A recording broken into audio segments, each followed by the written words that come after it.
The chandelier light cast across the polished dance floor, but Ben Carter only stared at his worn leather shoes, the only pair he had left from his city days. A small violin melody drifted from the stage, where Lucy bent over her music, unaware that her father stood like an intruder among Willowbrook's elite. "And now," a voice cold as ice cut through the elegant atmosphere. "The traditional waltz challenge." The spotlight blazed, striking a woman in a black gown. Vivian Blackstone stood straight as a blade, her eyes sweeping the crowd with familiar disdain. "If any gentleman can dance a perfect Vienna waltz with me—" She paused, lips curving into a frigid smile. "I'll marry him." Snickers rippled through the audience. Everyone knew this was just mockery. From the same woman who'd rejected Ben's job application with the words, "This town doesn't have anyone qualified enough." But why, when her gaze swept across the crowd, did it stop exactly where he was standing? Ben shifted uncomfortably as memories of last Tuesday flooded back. He'd stood in that glass tower downtown, resume in hand, watching Vivian Blackstone flip through his application with the interest of someone examining week-old grocery receipts. 30 seconds. That's all it had taken for her to dismiss 15 years of architectural experience, reduced to nothing because he'd spent the last 3 years working with his hands instead of pushing papers. "Mr. She'd glanced at the cover letter without really reading it. "Carter, I'm sure you understand that Blackstone Industries requires a certain level of sophistication." The way she'd said it, like his calloused hands were something distasteful she'd rather not acknowledge. "Perhaps you'd be more suited to the hardware store down the street." Now here he was, watching her make another spectacle.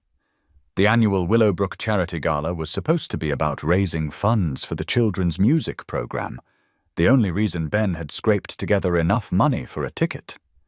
Lucy had been selected for the youth orchestra, her small fingers dancing across violin strings with the same grace her mother once possessed. At 8 years old, she was the youngest performer, and Ben wouldn't have missed it for the world. But Vivian Blackstone had turned even this into a circus. The Vienna Waltz Challenge was apparently a family tradition, something her grandfather had started decades ago. Only now it felt less like celebration and more like public humiliation for anyone foolish enough to try. "Come now, gentlemen." Vivian's voice dripped with amusement as she surveyed the crowd of uncomfortable men in ill-fitting tuxedos. "Surely someone here possesses the confidence to attempt a simple dance?" Her gaze swept past the mayor, the bank president, and the owner of the largest construction company in 3 counties. All of them suddenly found their champagne glasses absolutely fascinating. Ben's daughter finished her piece to thunderous applause, her face glowing with pride as she took a small bow. She caught sight of him in the crowd and waved enthusiastically, completely oblivious to the social dynamics playing out on the main floor. In her world, her daddy was the strongest, smartest, most capable man alive. If only the rest of Willowbrook could see him through her eyes. "Daddy!" Lucy bounded down from the stage area, violin case in hand. "Did you hear me play? Mrs. Henderson said I was the best one tonight." She tugged at his jacket sleeve, her 8-year-old energy completely at odds with the formal atmosphere. "Why is everyone standing around looking scared?" Before Ben could answer, Lucy had spotted Vivian on the dance floor. "Oh, is that lady going to dance? She's so pretty. Daddy, you should dance with her. You and Mommy used to dance all the time in our old house." The innocent observation hit Ben like a physical blow. Lucy was right. He and Jessica used to waltz around their tiny kitchen every Sunday morning, her laugh echoing off the walls as they spun between the breakfast dishes and coffee cups. "Sweetheart, I don't think—" But Lucy was already marching toward the dance floor with the fearless determination that only children possess. Ben hurried after her, acutely aware of the eyes following their movement across the polished marble. Vivian watched their approach with the expression of someone observing an interesting experiment. Up close, she was even more intimidating. Perfectly styled dark hair, makeup that probably cost more than Ben's monthly grocery budget, and a dress that whispered wealth in every thread. She looked down at Lucy with something that might have been curiosity. "Well, hello there, little musician," Vivian said, her voice losing some of its earlier edge. "You played beautifully tonight." There was something almost wistful in her tone, though it vanished so quickly, Ben wondered if he'd imagined it. "Thank you," Lucy beamed. "My daddy taught me how to hold the bow properly. He's really good at teaching things." She looked up at Ben with pure adoration before turning back to Vivian. "He's really good at dancing, too. He used to dance with my mummy all the time before she went to heaven." The silence that followed was deafening. Ben felt his cheeks burn as every conversation in their immediate vicinity ceased. Vivian's expression shifted through several emotions too quickly to identify, settling on something that looked almost like pain. "I see," she said softly, then cleared her throat. "Well, perhaps your father would like to prove that claim." The challenge in her voice was back, but it sounded forced now, like she was playing a role she'd grown tired of performing. Ben looked down at his daughter's expectant face, then at Vivian's carefully controlled expression. Every instinct told him to walk away, to protect himself from further humiliation. But Lucy was watching him with such trust, such absolute faith in her daddy's abilities. And somewhere beneath Vivian's icy exterior, he'd glimpsed something that looked suspiciously like loneliness. "All right," he heard himself say. "But fair warning, I'm a little rusty." Vivian's eyebrows rose slightly, as if she hadn't actually expected him to accept. "The challenge stands, Mr. Carter. Vienna Waltz, traditional style. If you can manage not to embarrass both of us." She gestured toward the orchestra leader, who was already signaling the musicians. "Then we'll see just how good a teacher you really are." The crowd pressed closer as Ben removed his jacket and rolled up his sleeves. His hands were shaking slightly, whether from nerves or anger, he couldn't tell. 3 years of single parenthood had changed him in countless ways, but muscle memory ran deep. As the opening strains of the waltz began, he offered Vivian his hand with a small bow. The moment their hands touched, something electric passed between them. Vivian's confident mask slipped for just an instant, replaced by genuine surprise. Ben's hands were warm, calloused from honest work, completely different from the soft palms of the men who usually orbited her world.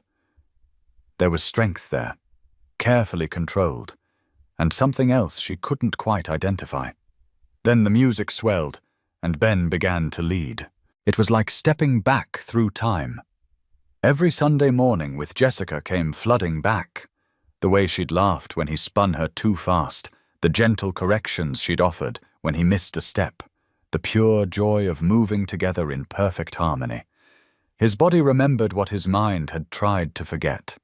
He'd once been good at this, had once been part of something beautiful and whole. Vivian followed his lead with growing amazement. This wasn't the fumbling attempt she'd expected from a small-town carpenter. Ben moved with confidence and grace, his steps precise and perfectly timed. More than that, he led with the kind of gentle authority that made following feel natural rather than forced. When he guided her into a complex turn sequence, she found herself responding instinctively, trusting him completely. The crowd faded away. The whispered conversations and judgmental stares disappeared. There was only the music, the movement, and the strange sensation of being perfectly understood by someone she'd dismissed as beneath her notice. Ben guided her through a series of traditional Viennese figures, each more complex than the last. The hesitation, the natural turn, the fleckle.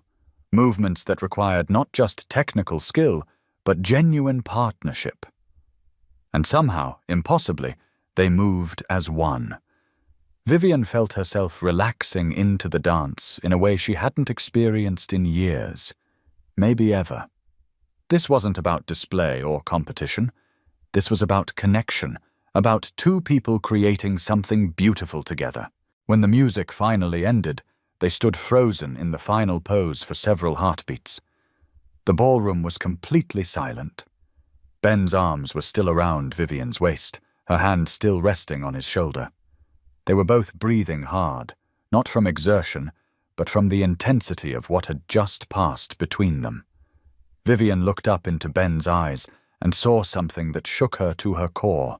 Not triumph or smugness, but genuine sadness. He'd danced with her the way a man dances with someone he loves, and it had clearly cost him something precious. You learned to dance like that for her, didn't you?" she whispered, barely audible above the stunned silence. "Your wife," Ben nodded, not trusting his voice. The pain of remembering Jessica, of feeling that connection again with someone else, was almost overwhelming. He started to step away, to end this moment before it became more than he could handle. But instead of the cruel dismissal he expected, Vivian's grip on his hand tightened slightly. "I'm sorry," she said, her voice completely different from the cold tone she'd used earlier. "I didn't know. I didn't think—" She looked around at the crowd, at Lucy watching with shining eyes, at the life she'd just glimpsed through Ben's generosity. "I was wrong. About you, about this, about everything." And then, before anyone could react, Vivian Blackstone did something she'd never done in her 32 years of life. She turned and ran from her own party, leaving Ben standing alone on the dance floor with a ballroom full of shocked witnesses and more questions than answers. Lucy rushed to her father's side, slipping her small hand into his. "Daddy, why did the pretty lady run away? Did you make her cry?" Ben knelt down to his daughter's level, still trying to process what had just happened. "I don't know, sweetheart. Maybe she just needed some air." But even as he said it, he was staring at the empty doorway through which Vivian had disappeared, wondering what he'd done to crack the armor she wore so carefully. The crowd began to disperse, conversations resuming in hushed, excited tones. But Ben barely heard them. Something had shifted tonight, something he didn't understand but couldn't ignore. The woman who'd dismissed him so carelessly had just revealed herself to be far more complicated than he'd imagined. And despite everything, he found himself hoping he'd get the chance to understand why. The following Monday, Ben drove past Blackstone Industries 3 times before finally parking his truck in the visitor lot.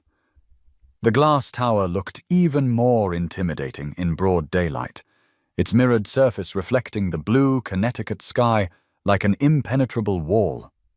He'd spent the entire weekend replaying Friday night, trying to understand what had happened on that dance floor and why it mattered so much. Lucy had peppered him with questions all weekend. "Is the pretty lady going to be my new mummy? Why did she look so sad when you danced? Are you going to see her again, Daddy?"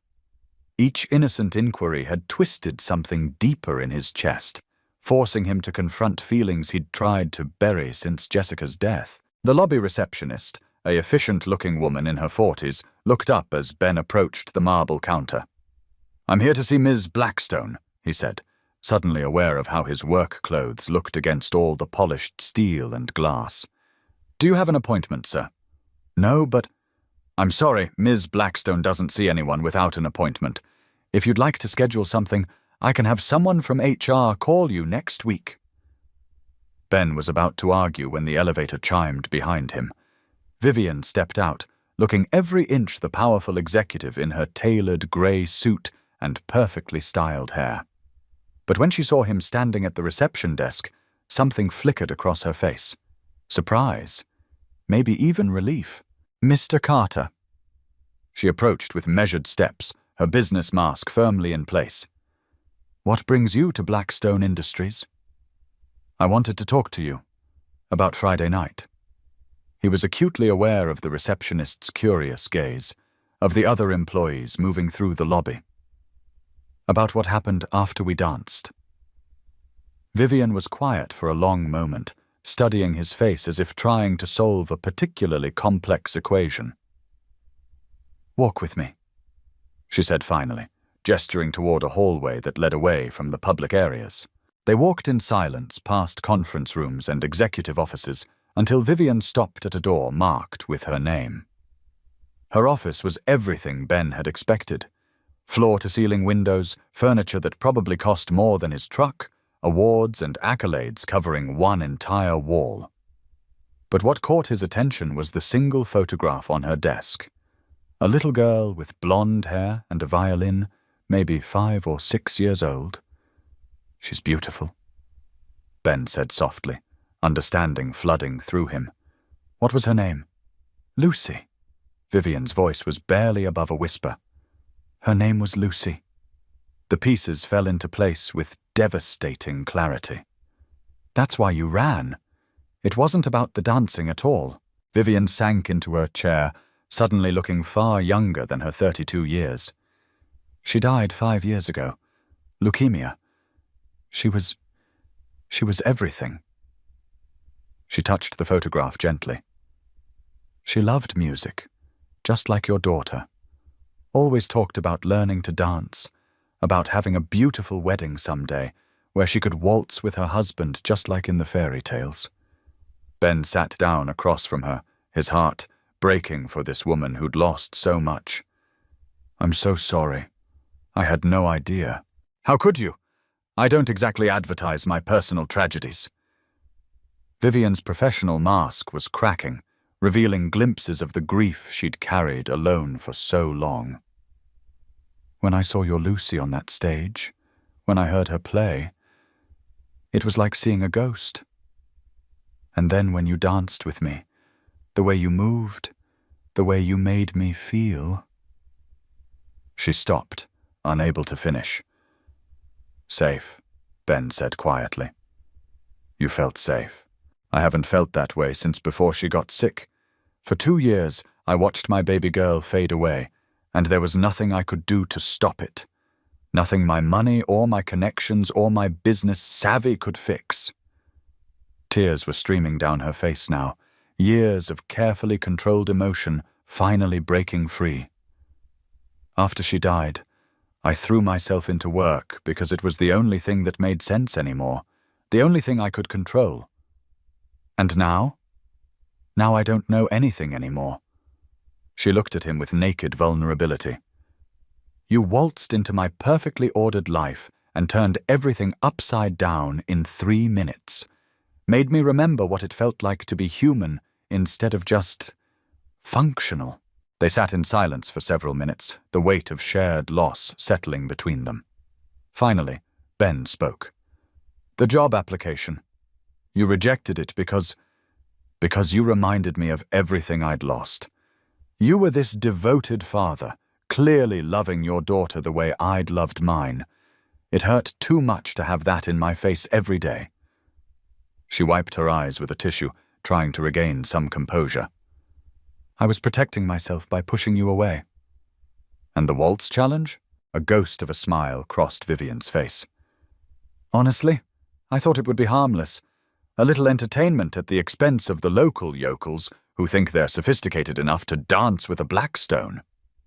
She shook her head at her own arrogance. "I never expected anyone to actually know what they were doing, let alone dance like someone who'd learned it for love instead of show." "Exactly." She looked at the photograph again. "My Lucy always wanted me to find someone special, someone who would dance with me at my wedding. She used to practice being the flower girl, scattering imaginary petals around our living room." The memory brought fresh tears. "I told myself I'd never need that, never want it. But when you held me on that dance floor, you remembered what it felt like to hope for something more than just getting through each day." Vivian nodded, unable to speak. They sat together in the quiet of her office, 2 people who'd found unexpected understanding in the midst of their pain. Outside the windows, Willowbrook carried on its daily business, unaware of the small miracle taking place 20 floors above. "So what happens now?" Ben asked eventually. "I don't know," Vivian admitted. "I've spent 5 years building walls around myself, and you knocked them all down in one dance. I'm not sure I remember how to be anything other than the ice queen everyone expects me to be." "Maybe you could learn. if you wanted to. Something shifted in Vivian's expression, hope warring with fear. And maybe you could teach me, the way you taught your daughter to hold her violin bow properly. Before Ben could answer, his phone buzzed with a text from Lucy's school. Emergency pickup. Lucy had fallen on the playground and needed to go to the hospital for x-rays. His face went white as he read the message. I have to go. Lucy's hurt. He was already standing, reaching for his keys. I'll drive you, Vivian said without hesitation. My car's faster, and I know which hospital has the best pediatric unit. You don't have to. Yes, I do. She was already grabbing her purse and jacket. Because that little girl matters to you, which means she matters to me now. 20 minutes later, they were sitting in the pediatric emergency room of Willowbrook General, watching Lucy charm the nursing staff while waiting for x-ray results. Her left wrist was sprained, nothing serious, but the fear Ben had felt during that drive would stay with him for weeks. She's going to be fine, Vivian said softly, watching Lucy demonstrate her violin fingering technique to an amused orderly. Kids are remarkably resilient. I know. It's just, after Jessica, every time something happens to Lucy, I panic. She's all I have left. She's lucky to have you. Not all children get parents who love them that completely. Vivian's voice carried the weight of personal experience. My parents loved me, but they loved Blackstone Industries more. I was raised by nannies and boarding schools while they built their empire. Is that why you never had children of your own? Before Lucy, I mean. I never thought I was maternal enough. Too focused on the business, too selfish, too impatient. She smiled sadly. Lucy changed all that. From the moment she was born, nothing else mattered. I would have given up everything for her. And when she died, I gave up everything anyway, just in a different way. Lucy bounced over to them, her wrist in a colourful cast that she wore like a badge of honour. Look, Daddy, the doctor let me pick the colour, and I chose purple because it's pretty like that lady's dress at the fancy party. That lady has a name, sweetheart. This is Miss Vivian. Miss Vivian! Lucy's face lit up. You came to see me. Are you and Daddy friends now? Vivian glanced at Ben, uncertainty flickering across her face. I hope so, Lucy. I'd like that very much. Good, because Daddy doesn't have very many friends, and he gets lonely sometimes even though he thinks I don't notice. Lucy's matter-of-fact observation hit both adults like a punch to the chest. Maybe you could come to our house for dinner. Daddy makes really good spaghetti, and I could play violin for you. Lucy, Miss Vivian is very busy. I'd love to come to dinner. Vivian interrupted, surprising them both. If your daddy says it's okay. Ben looked at this woman who'd shown up in his moment of crisis, who'd dropped everything to help with his daughter, who was currently promising Lucy that purple was definitely the best possible cast color. Yeah, he said softly. I think that would be okay. 3 days later, Vivian Blackstone stood on the front porch of a modest 2-story house in one of Willowbrook's older neighborhoods. She held a bottle of wine that cost more than most people's weekly grocery budget, feeling completely out of place in her designer jeans and silk blouse. This was uncharted territory. She'd never had dinner at someone's home just for the pleasure of their company. Ben opened the door wearing an apron that read, World's Greatest Dad, clearly a gift from Lucy. His hair was slightly mussed, and there was a small splash of tomato sauce on his cheek. He looked nothing like the powerful men who usually populated Vivian's world, and somehow that made him infinitely more appealing. Right on time, he said, stepping aside to let her in. Lucy's been setting the table for the past hour. I think she's rearranged the silverware at least 6 times. The house was small but warm, filled with the kind of comfortable clutter that spoke of a life actually being lived. Children's books were stacked on the coffee table. Lucy's violin case sat open in the corner with sheet music scattered around it, and family photos covered the mantel, mostly Ben and Lucy, but a few older ones that must have included Jessica. Miss Vivian! Lucy appeared in the kitchen doorway, wearing her own apron and beaming with pride. Come see what we made. The kitchen was cozy and practical, dominated by a scarred wooden table that had clearly seen years of homework session and family meals. The spaghetti smelled incredible, and Lucy had indeed set the table with the careful precision of someone trying to impress an important guest. It's beautiful, Lucy. Thank you for inviting me.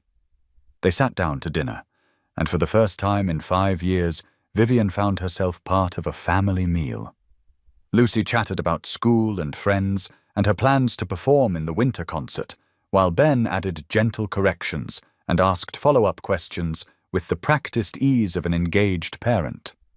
Vivian mostly listened, fascinated by the easy affection between father and daughter. Miss Vivian, do you have a little girl? Lucy asked during a brief lull in conversation. The question hit like a physical blow. Vivian set down her fork, struggling to find words. Ben started to intervene, but she shook her head slightly. I did have a little girl once, she said carefully. Her name was Lucy, too. She would have been about your age now, but she got very sick when she was smaller and she went to heaven to be with the angels. Lucy's eyes filled with the kind of pure empathy that only children possess.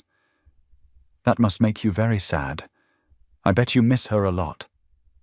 Every single day. I miss my mommy, too, Lucy said matter-of-factly. But Daddy says she's always with us in our hearts, and sometimes I can feel her there, especially when I'm playing violin or when we're making pancakes on Sunday mornings. She reached across the table and patted Vivian's hand with her small, cast-covered one. I bet your Lucy is in your heart, too. Vivian couldn't speak for a moment, overwhelmed by this 8-year-old's wisdom and kindness. When she finally found her voice, it was thick with unshed tears. Thank you, sweetie. I think you're right. After dinner, Lucy performed an impromptu violin concert in the living room while Ben and Vivian cleaned up together. There was something deeply intimate about the mundane task. Passing dishes back and forth, moving around each other in the small space, working toward a common goal. Vivian had never experienced anything like it. She's incredible, she said, listening to Lucy work through a complex piece with determination. The way she processes the world, her emotional intelligence, Jessica must have been an amazing mother. She was.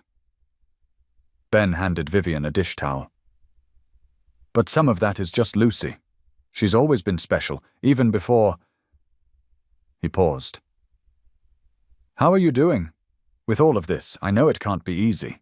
It's the hardest and best thing I've done in years, Vivian admitted. I'd forgotten what it felt like to be around a child, to remember that life isn't all board meetings and profit margins. She was quiet for a moment. Would it be okay if I came back sometime? I know this is all very sudden, and I don't want to impose. Vivian. Ben turned to face her fully, his expression serious. You're not imposing. You're helping. Both of us. Lucy hasn't talked about her mother that openly with anyone outside of our family. And He struggled with the words. I haven't felt this comfortable with another adult since Jessica died. So, yes, please come back. Anytime. They stood in the small kitchen, the weight of possibility hanging between them. This wasn't about the challenge or the dance, or even their shared grief anymore. This was about two damaged people finding unexpected healing in each other's company. Lucy's music drifted from the living room, and for a moment, Vivian could swear she heard an echo of her own daughter's laughter, mixing with the melody. Instead of pain, the memory brought something that felt dangerously close to peace. Over the following weeks, Vivian found herself spending more and more time at the little house on Maple Street. She attended Lucy's school concert, helped with homework, and even attempted to cook dinner one evening. A disaster that ended with them ordering pizza and laughing until their sides hurt. The transformation didn't go unnoticed in Willowbrook. The local coffee shop buzzed with speculation about why Vivian Blackstone's luxury sedan was frequently parked in Ben Carter's driveway. Some whispered about scandal and impropriety, but most of the gossip was surprisingly positive. People had noticed the change in her, the way she smiled at children now, the way she'd started acknowledging the shop owners by name when she walked downtown. Harold Blackstone, however, was less pleased with his daughter's new social circle. He showed up at Ben's house on a Thursday evening, uninvited and clearly disapproving. "Vivian, what exactly are you doing here?" he demanded, standing stiffly in the living room like he was afraid the furniture might contaminate his expensive suit. "Having dinner with friends, Dad. Something I highly recommend." "Friends?" Harold's gaze swept dismissively over Ben and Lucy, who were watching this family drama unfold with growing concern. "These people want something from you, Vivian. They see dollar signs, not friendship." "That's enough," Ben said quietly, but with unmistakable authority. Lucy moved closer to his side, instinctively seeking protection. "You're welcome in my home as long as you're respectful, but I won't have anyone speaking that way in front of my daughter." Harold looked at Ben as if he were an interesting species of bug. "And what exactly do you think you're going to offer my daughter? A life of financial struggle in this suburban wasteland? The thrill of raising another man's child?" "Dad, stop!" Vivian's voice was sharp with warning, but Harold was just getting started. "She's worth $40 million, Mr. Carter. The men who court Vivian typically have trust funds larger than this entire neighborhood. What could you possibly provide that would interest someone of her caliber?" The words hung in the air like poison. Lucy's face crumpled with confusion and hurt, and Ben's jaw tightened with barely controlled anger. But before either of them could respond, Vivian stood up, her chair scraping against the floor. "Get out," she said, her voice deadly quiet. "Vivian, get out of this house right now before I say something we'll both regret." Her hands were shaking with fury. "These people have shown me more genuine kindness in a month than I've received from our social circle in 5 years. They've asked for nothing and given me everything. And if you can't see how precious that is, then you're not the man I thought you were." Harold's face flushed red. "You're making a mistake, Vivian. When this novelty wears off and you remember who you really are, don't come crying to me." "The only mistake I made was taking 32 years to realize that money can't buy the things that actually matter," Vivian shot back. "Now leave." After Harold slammed the front door behind him, the house fell silent except for Lucy's quiet sniffles. Ben knelt down beside his daughter, pulling her into a gentle hug. "Hey, sweetheart, it's okay. That man was just upset about something that has nothing to do with you." "But he said mean things about us being poor," Lucy whispered. "Are we poor, Daddy?" Ben looked over Lucy's head at Vivian, who was standing frozen by the window, her face pale with shock at her father's cruelty. "No, baby girl. We have everything we need, and we have people who love us. That makes us very rich indeed." Lucy considered this with the seriousness that 8-year-olds brought to complex questions. "Miss Vivian, are you still going to be our friend, even though your daddy doesn't like us?" Vivian knelt down beside them, her voice fierce with determination. "Lucy, I will always be your friend. Always. My father doesn't get to decide who I care about." She looked at Ben, her eyes bright with unshed tears. "If you'll have me." "Always," Ben said simply, and pulled her into their family hug. That night, after Lucy had gone to bed, Ben and Vivian sat on the front porch swing, watching the stars emerge over Willowbrook. The evening air was crisp with the promise of autumn, and somewhere down the street a dog was barking at passing cars.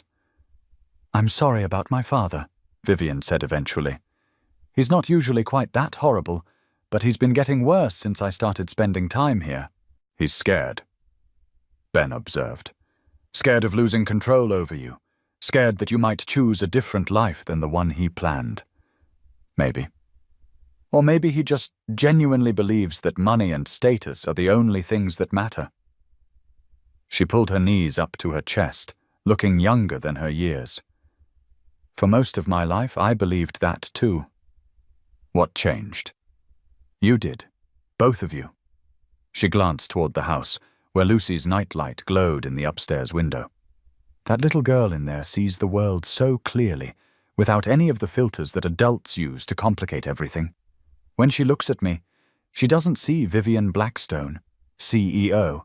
She just sees someone who might be her friend. And what do you see when you look at her? Hope, Vivian said without hesitation. For the first time since my Lucy died, I see hope.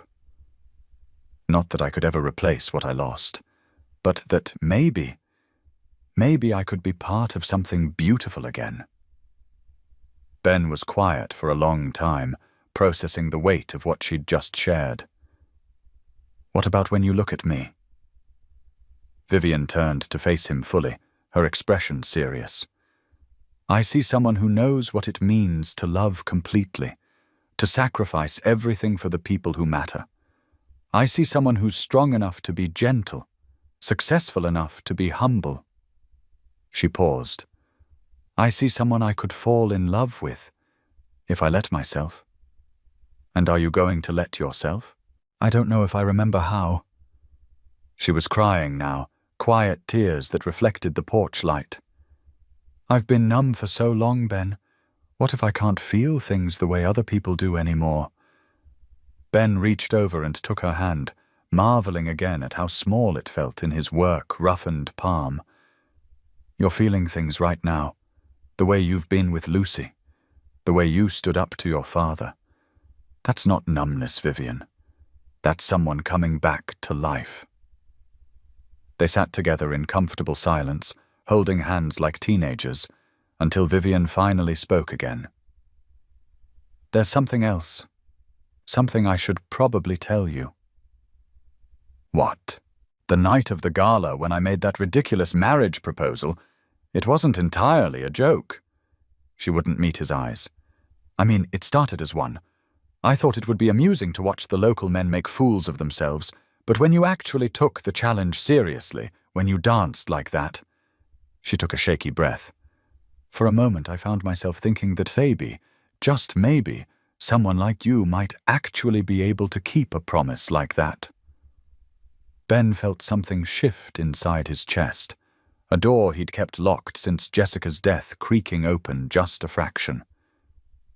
And now I think I might be falling in love with a single father who drives a pickup truck and makes the world's best spaghetti. She finally looked at him, vulnerability and hope warring in her expression. Which terrifies me more than any board meeting or hostile takeover ever could. Good, Ben said, surprising her. Because I'm terrified too, but maybe that means we're both ready to take the risk. He leaned over and kissed her then, soft and tentative at first, then with growing certainty as she kissed him back. It tasted like second chances and shared tears, and the promise of something neither of them had dared to hope for. When they finally broke apart, Vivian rested her forehead against his.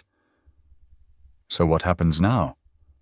Now we figure it out together, one day at a time, even if it gets complicated, even if my father makes trouble, or the town gossips, or I have no idea how to be a stepmother.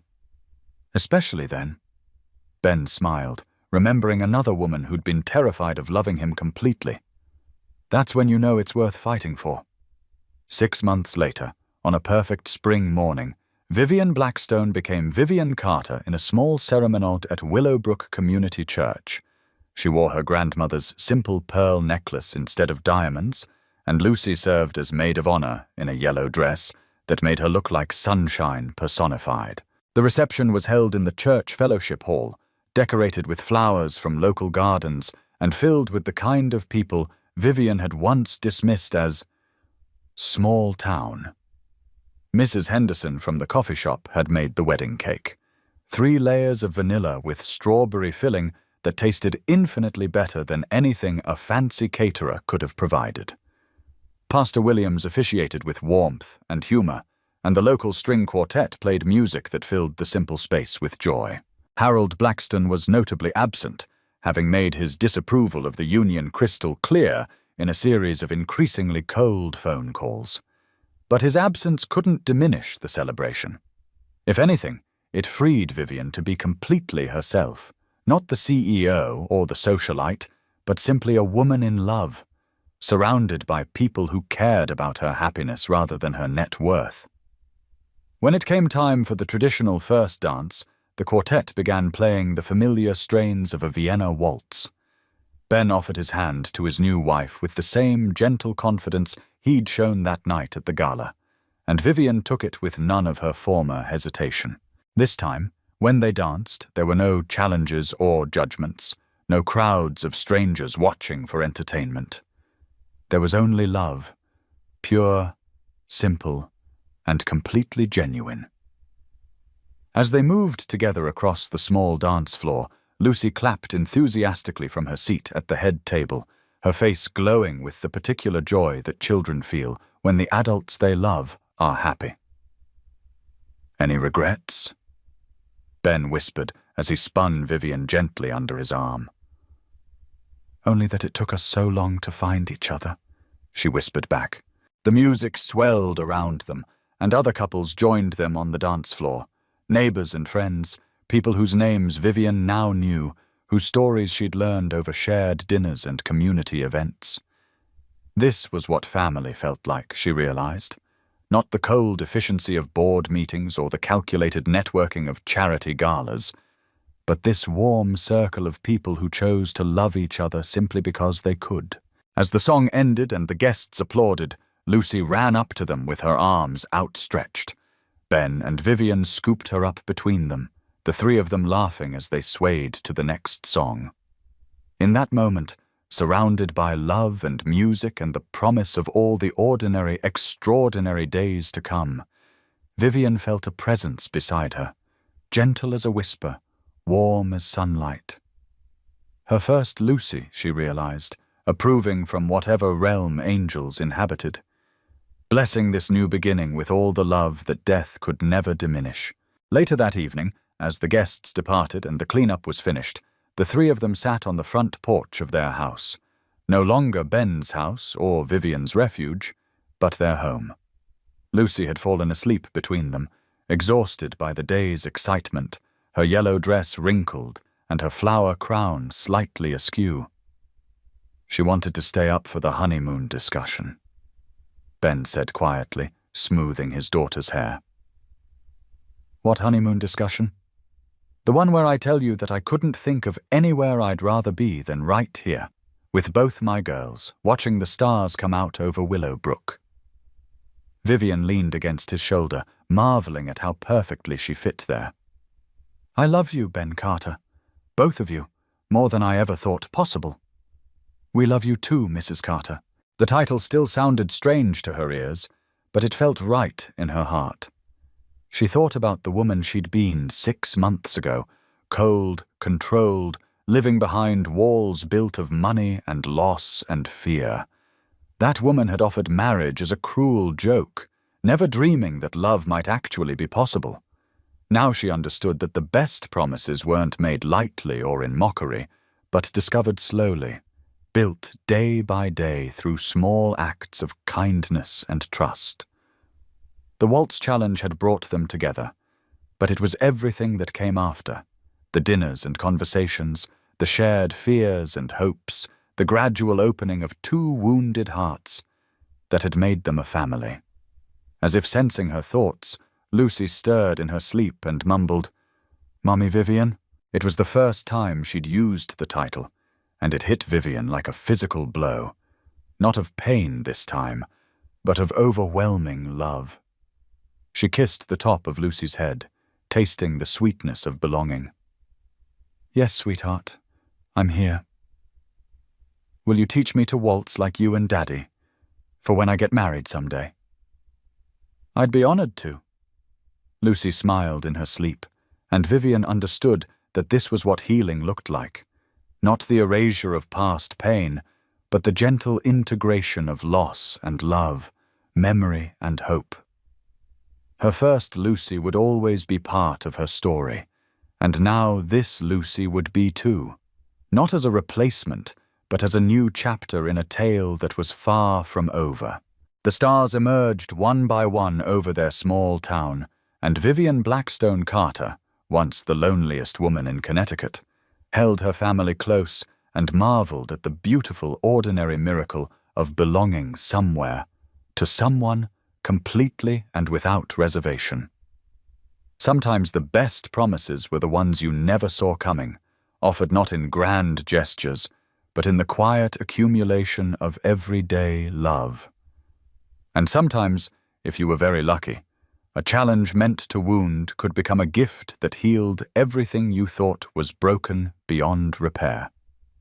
The waltz had ended, but the dance of their life together was just beginning.